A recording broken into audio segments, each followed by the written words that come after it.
dan juga prinsipal Mas Roy Suryo. Pertama ya, ada kesan yang kuat bagi termohon dan termasuk ahli untuk mendinai putusan yang sudah mengabulkan permohonan bahwa yang namanya penangkapan, penahanan dan sebelumnya penggeledahan itu tidak sah. Dan jangan lupa, tidak sahnya itu tidak hanya didasarkan pada undang-undang, tetapi didasarkan pada tindakan penyidik. Pertama, dikatakan tidak ada alasan subjektif yang bisa terpenuhi. Berusaha melarikan diri, menghilangkan barang bukti, dipanggil 2 kali, mangkir dan lain sebagainya. Yang kedua adalah tindakan sewenang-wenang. Kalau kita ingat bahwa kontrak dalam tanda kutip penyidik dengan Mas Roy dan Dr. Tifa adalah mereka tidak ditahan, tapi mereka kemudian wajib lapor. Dan wajib lapor itu dipenuhi dengan patut, dengan layak, dan kemudian dengan taat. Sehingga tidak ada alasan memang untuk menangkap. Dan itulah yang kemudian ditangkap oleh hakim pra-peradilan. Tetapi dalam sidang tuntutan ganti rugi yang seharusnya tinggal menentukan kira-kira besarannya, menurut kami berusaha didinai putusan-putusan tersebut untuk mengatakan bahwa walaupun sudah ada putusan yang mengatakan bahwa penangkapan, penahanan dan sebelumnya penggeledahan tidak sah, tapi tidak serta-merta kemudian berhak atas tuntutan ganti rugi. Ya, padahal kami berpendapat ya pasti berhak. Karena sudah ada putusan pengadilan, kecuali kalau belum ada putusan pengadilan, hak. Tetapi masalahnya adalah apakah kemudian hak tersebut dengan besaran berapa pengabulannya oleh hakim seperti apa, maka itu adalah kewenangan hakim sepenuhnya. Tetapi apa yang kami minta itu tidaklah kemudian di luar penghitungan yang di luar penghitungan rasional. Tidak irasional. Kami meminta tuntutan ganti rugi 106 juta rupiah untuk kerugian material. Dan itu sesuai dengan plafon 100 juta, ya hanya lebih 6 juta saja. Dan tuntutan imaterial juga yang cuma 100 juta dalam tanda kutip. Dan itu dikatakan oleh ahli tadi bahwa boleh penghitungan tuntutan imaterial. Apa yang kita katakan dengan imaterial itu jauh lebih luas, lebih punya nilai dibandingkan dengan apa yang dicontohkan oleh ahli tadi. Ahli tadi bicara tentang opportunity loss yang lain yang tidak jelas, tapi Mas Roy sudah mengatakan soal nama baik, ya, kemudian track record dan lain sebagainya yang tercederai, terganggu, dan itu proven, dibuktikan dengan bunga, ya, bunga papan dan lain sebagainya. Nah, karena itu kami memohon mudah-mudahan ya setelah nanti kesimpulan sidang kemudian putusan itu siang hari, biar kita bisa lihat sidang di Pengadilan Negeri Jakarta Timur, Dr. Tifa, maka mudah-mudahan sidang ini bisa dikabulkan. Berapapun angkanya itu nggak penting, yang penting kita berusaha menegakkan keadilan, dan berapapun angkanya pasti akan disumbangkan ke yayasan sosial. Itu saja, silakan. Yang lain dulu. Yang lain dulu ya, Risan. Bang Risan dulu. Oke. Ya. Terima kasih. Jadi tadi sebenarnya kalau kita lihat ya, waktu yang diberikan juga sebenarnya dibilang cukup tidak, kurang iya. Ada beberapa pertanyaan yang sebenarnya yang banyak yang harus kita kupas di ahli tadi ya. Tadi yang ingin kami tanyakan adalah masalah yang telah disampaikan Bang RH tadi, bahwa ahli dalam hal ini tidak pernah melihat putusan pra-peradilan nomor 99 peradilan pertama ya Bang ya? Ya, nggak pernah baca. Tidak pernah membaca. Dan ahli tadi menyatakan bahwa alasan penahanannya adalah subjektif ya. Artinya melihat bahwa pelimpahan harus ditahan. Bagaimana dengan ancaman yang 5 tahun? Apakah harus ditahan? Nah, kalau melihat Kurang 5 tahun. Ancaman di bawah di atas 5 tahun kan harus ditahan. Kalau tidak 5 tahun berarti tidak ditahan. Apakah harus ditahan? Kan begitu. Nah, ini ketika tadi rekan-rekan kita menanyakan apakah melihat pertimbangannya, putusannya, tidak. Karena kita jelas-jelas kita melihat dalam pertimbangan tersebut bahwa majelis menyatakan itu tidak sah karena melihat ada wajib lapor. Wajib lapor itu sudah berapa kali dilakukan oleh Pak Roy. Tidak pernah absen. Itu salah satu hakim menyatakan bahwa ini tidak sah. Kemudian kedua juga kooperatif.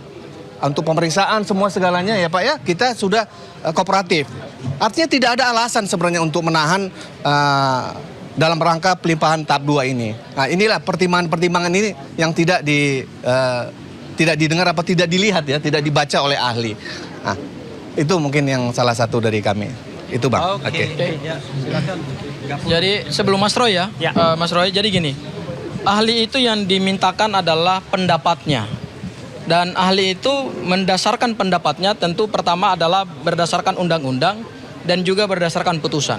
Tadi pendapat ahli itu hanya berdasarkan undang-undang dan tidak pernah membaca putusan, sehingga apa yang tadi dia nyatakan di dalam persidangan, saya kira hakim juga sudah tahu arahnya kemana gitu ya.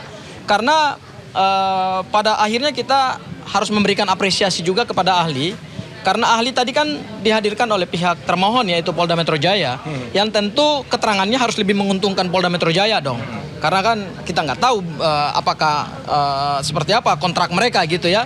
Tetapi yang pasti adalah dari keterangan ahli tadi, posisi ahli justru pendapatnya banyak lebih menguntungkan kita, meskipun dia berusaha untuk menolak beberapa argumentasi yang sebenarnya dari awal sudah dia bangun gitu loh. Tapi kami yakin dan percaya bahwa panitra kemudian hakim juga sudah jeli dalam melihat alur dari pendapat ahli. Misalnya tadi ahli menyatakan bahwa berdasarkan ketentuan pasal 173 KUHP yang baru, terhadap seorang tersangka, terdakwa, terpidana yang ketika ditangkap dan ditahan tidak sesuai dengan hukum yang berlaku atau tidak mempunyai alasan yang sah, maka bisa dimintakan ganti kerugian. Itu clear ya, artinya permohonan pra peradilan ini memang mengikuti ketentuan pasal 173 KUHP yang berlaku.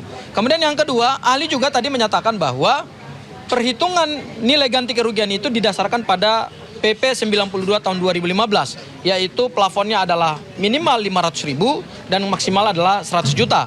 Dan kami menyandarkannya pada itu, yaitu materialnya adalah 106 juta, hanya lebih 6 juta. Kemudian imaterialnya juga adalah 100 juta. Jadi tidak melebihi apa yang ditentukan oleh hukum negara.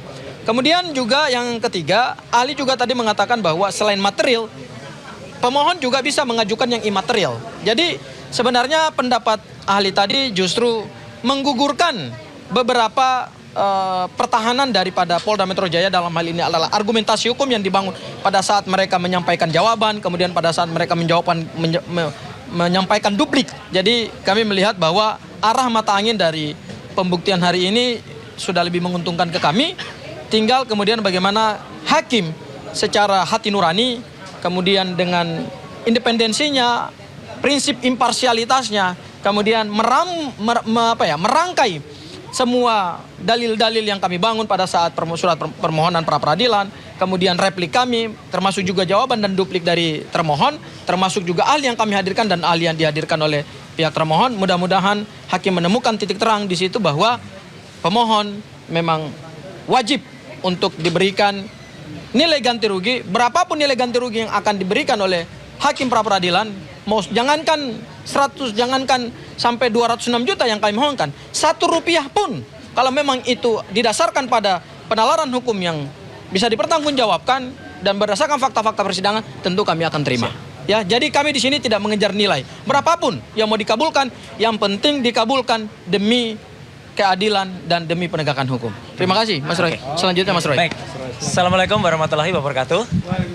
Yang pertama-tama kami semua, saya pribadi dan juga atas nama tim Tokham mengaturkan terima kasih sebesar-besarnya kepada Dr.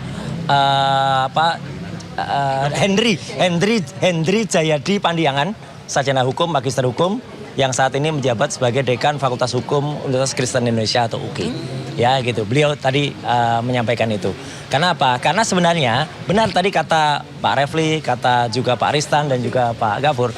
Sebenarnya keterangan yang disampaikan oleh beliau itu, meskipun itu saya terus terang ya, karena saya beberapa kali juga menjadi ahli, itu tidak boleh hanya menggunakan asumsi atau ini pendapat saya dan silahkan kalau itu ditentang.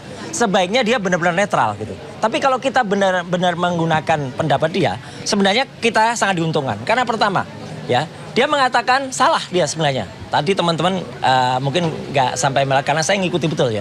Dia mengatakan minimal itu ketika dia mengucapkan pertama kali sesuai dengan aturan, dia bilang minimal 50 juta, maksimal 100 juta. Salah. Ya, itu ada rekamannya, silakan dilihat. Ya, minimal harusnya 500.000. Ya, kalau minimal 50 juta berarti kita dapat minimalnya 50 juta kalau menurut ahli tadi. Ya, itu yang pertama, kesalahan yang pertama. Yang kedua adalah apa? Ya, kita semua tertawa. Tentu teman-teman juga, saya juga tadi sempat baca komen dari beberapa netizen, terima kasih ya, yang mengatakan bahwa ketika ahli mengatakan tidak baca putusan pra peradilan, dan dia mengatakan karena saya nggak mau masuk ke pokok perkara. Loh, jauh banget. Pra peradilan memang tidak menyidangkan pokok perkara. Pra peradilan memang hanya menguji formalnya. Tapi bagaimana dia bisa menilai secara objektif kalau dia tidak baca putusan pra peradilan yang pertama nomor 99 itu? Apalagi ketika tadi ditanya, ditegaskan. Jadi yang menjadi pertimbangan adalah apa? Putusan pra peradilan atau undang-undang yang ada. Nah, dia agak sedikit mencoba berkelindan di situ, tapi ya saya maklumilah dia mencoba berselancar di antara itu. Dan juga ketika kemudian dia berusaha, tampak betul berusaha, tadi kata Bang Refli, mendinai atau menolak lagi putusan pra peradilan yang pertama. Padahal nggak boleh. Putusan pra peradilan yang pertama itu sudah sah. Dan itu sudah inkrah ya, dan itu tidak bisa gugat lagi. Jadi harus, dan ini sebenarnya hari ini hanya menguji saja ya apa yang sah atau apa yang tidak dari permohonan kami. Dan sekali lagi terima kasih dari ahli ini. Yang paling penting adalah apa? Dia mengatakan bahwa imaterial itu boleh. Ya, imaterial itu boleh dimintakan atau boleh dimohonkan. Ya, hanya mungkin dia tadi menggunakan dasar yang kemudian dibacakan lagi oleh Mas Gafur Sangaji. Jadi sekali lagi tolong ya, ini pesan saya kepada semua ahli, kalau mau membicara soal undang-undang, baca dulu undang-undangnya. Ya gitu. Dia tadi juga nggak baca undang-undang tentang kerugian negara itu, nggak baca, baru dibacakan Mas Gafur baru dia membaca. Jadi itu ya pendapat saya. Tapi sekali lagi saya ngaturkan terima kasih kepada Pak Dr. Hendri Jayadi Pandiangan, karena apa? Sekali lagi itu menguntungkan kami. Ya, itu menguntungkan kami untuk biar kami nantinya akan bisa melakukan simpulan yang besok akan kita bacakan jam 2. Bukan dibacakan, diserahkan. Tidak ada pembacaan. Jadi hanya diserahkan jam 2 siang. Dan insya Allah meskipun tadi hakim belum memastikan, tapi kita mohon hari Kamis itu putusannya juga siang.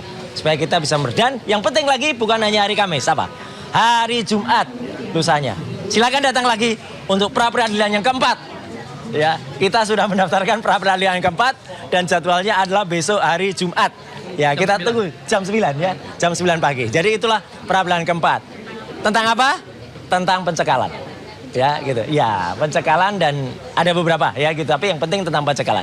Jadi sekali lagi terima kasih kepada teman-teman semua, dan sekali lagi apa yang kita mohonkan itu adalah tentang kerugian ya, ganti kerugian soal uang ya gitu, tapi bukan, jangan dinilai uangnya karena kami tidak melihat apa itu uangnya, tapi uang itu didapatkan dari mana dan siapa pengguna uangnya. Jadi selama pengguna uangnya itu adalah clear, baik, dan kita akan salurkan kepada yang berhak, itu tidak perlu katakan dipertanyakan lagi ya, karena apalagi kalau uang itu digunakan secara tidak sah seperti ini. Nah, kalau ini orang menggunakan uang tidak sah kayak gini nih ya gitu, silahkan dibaca sendiri keterangannya. Jadi kita menggunakan itu putusan ini, insya Allah akan kita manfaatkan untuk sahabat-sahabat, untuk teman-teman yang lebih memerlukan. Sampai jumpa besok.